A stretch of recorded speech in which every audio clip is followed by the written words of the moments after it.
पिछली श्रृंखला में हमने दिगंत भाग 1 के पद्य भाग पर विचार किया, यानी उसकी कविताओं पर विचार किया। अब हम उसके गद्य भाग यानी कहानी और निबंध पर विचार करेंगे। गद्य भाग में पहली कहानी प्रेमचंद विरचित पूस की रात है। हम प्रेमचंद से परिचित हैं।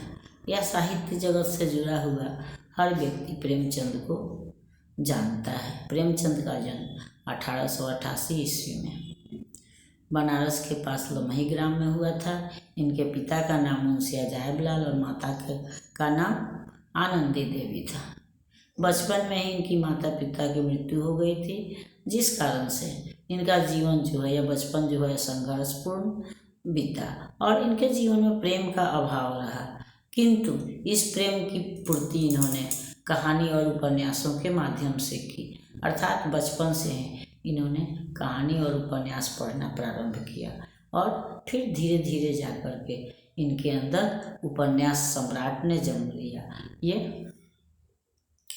इन्होंने हजारों कहानियाँ लिखी जो कि इनकी रचना मानसरोवर में संग्रहित हैं, और इसके अलावा इन्होंने उपन्यास भी लिखे, नाटक भी लिखे।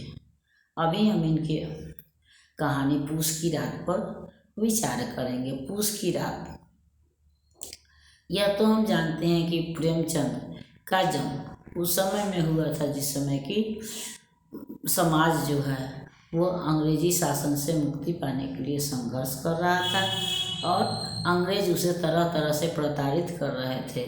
जनता जो थी वह अशिक्षित थी और अनेक अंधविश्वासों से घिरी हुई थी। प्रेमचंद ने जनता के उसी रूप को अपनी रचना का माध्यम बनाया, या यूँ कहें तो प्रेमचंद ने यथार्थ का चित्रण किया है। उन्होंने अपने कहानी का पात्र या अपनी कहानी कथानक जो है वो कहीं और से नहीं लिया है, कल्पना लोक से नहीं लिया है, बल्कि समाज में घट रही घटनाओं को आधार बना करके ही उन्होंने कहानी लिखी है। और उनके कहानी के पात्र जो हैं वो हमारे आपके बीच के ही हैं और पढ़ने या सुनने में लगता है जैसे कि वो हमारे आपके बीच के हैं या हमारे जैसे ही हैं। यहाँ पर भी जो प्रस्तुत रचना पूस की रात है उसका हल्कू या मुन्नी जो है वो हमारे आपके जैसी ही है। और उस समय की जो स्थिति थी कि मजदूर सालों भर मजदूरी करते थे, कि किसानों की स्थिति सबसे खराब थी। वो सालों भर खेत में काम करते थे, फिर भी कभी पाला कभी जाड़ा कभी वर्षा के चलते उनकी फसल बर्बाद हो जाती थी।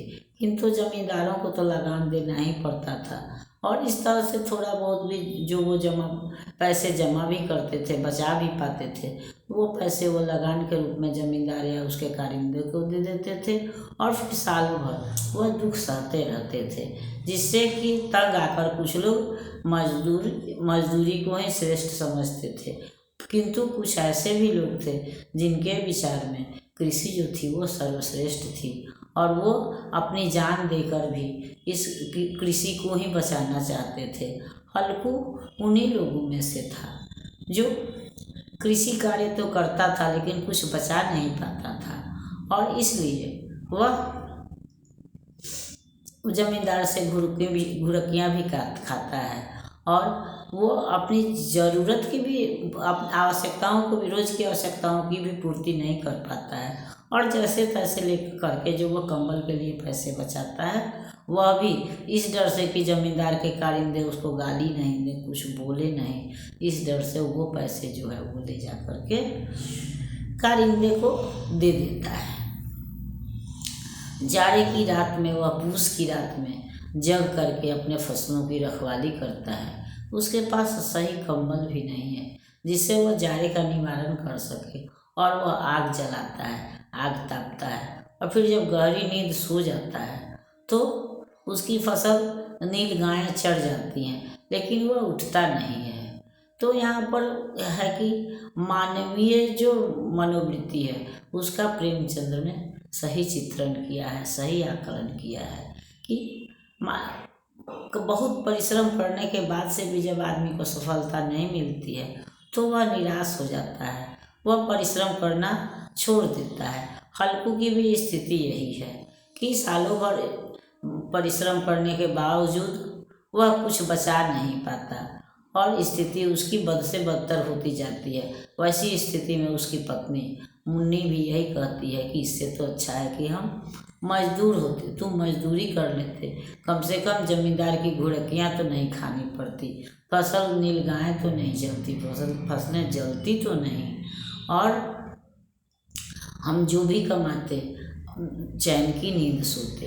तो इस तरह से हम यहाँ देख रहे हैं कि खेती से मजदूरी जो है वो आरामदायक थी, लेकिन सम्मान जो था वो खेती में था, कृषि में था, इसीलिए लोग कृषि को श्रेष्ठ मानते थे। लेकिन अंततः वे लोग परेशान भी हो जाते थे और हल्कू की तरह, जैसे हल्कू नीलगाय जब उसका खेत चढ़ जाती हैं तो उसको खेत चढ़ने का जितना दुख नहीं होता है, उससे ज़्यादा उसको यह खुशी होती है कि चलो अब मुझे कम से कम इन खेतों की रखवाली तो नहीं करनी पड़ेगी। तो यही है, यहाँ मानवीय मनोवृत्ति का चित्रण हुआ है कि वह दुख में भी सुख की तलाश कर लेता है, या जब आदमी अत्यंत निराश हो जाता है तो फिर उसे निराशा में ही आशा की किरण दिखाई पड़ती है, या वह निराशा ही उसके अंदर आशा का प्रकाश भरती है। जिस तरह से उसका खेत चढ़ जाता है, नीलगायें चढ़ जाती हैं, तो उसको यह दुख नहीं होता है कि हाँ हमारी फसलें चढ़ गई या बर्बाद हो गई, बल्कि वह सोचता है कि चलो अब इस ठंड में तो हमको यहाँ खेत में आकर सोना नहीं पड़ेगा। कहने का मतलब है कि जब आदमी बेबस हो जाता है, परेशान हो जाता है, तो उसमें भी उसको एक अलग तरह का संतोष अनुभव होता है। अगली श्रृंखला में हम इनकी दूसरी रचना पर विचार करेंगे। तब तक यह श्रृंखला आपको पसंद आती है तो इसको लाइक कीजिए, सब्सक्राइब कीजिए। मिलते हैं अगली श्रृंखला में, तब तक के लिए धन्यवाद।